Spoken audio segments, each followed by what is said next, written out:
আমরা এখন আসছি ফজরের নামাজ পড়ে কবরস্থানগুলো দেখতে। এখানে আমাদের চাইতে গণ্যমান্য ব্যক্তি শুয়ে আছেন। কোথায় আজ তাদের অহংকার, কোথায় তাদের ক্ষমতা? দুনিয়ার ক্ষমতা চিরস্থায়ী নয়। আসলে আমরা এই কথাটা কেউ মানতে ইচ্ছুক না। আসসালামু আলাইকুম। কি করেন আপনি? জি, সারা রাত কি করছেন? এখানেই? কই কই থাকেন আপনি? কখন আসছেন কবরস্থানে? বুঝি নাই। নামাজ পড়ছেন ফজরের?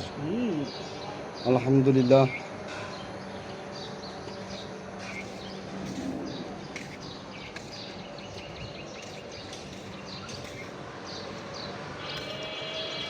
এই সেই কবরস্থান। আমাদের চাইতে সুন্দর সুন্দর মানুষ এখানে শুয়ে আছেন। আজ তাদের অহংকার মাটির সাথে মিশে গেছে। তাই আমরা ক্ষমতার বড়াই না করি, দেহর ভিতরে অহংকার স্থাপন না করি। আসলে অহংকার হচ্ছে পতনের মূল।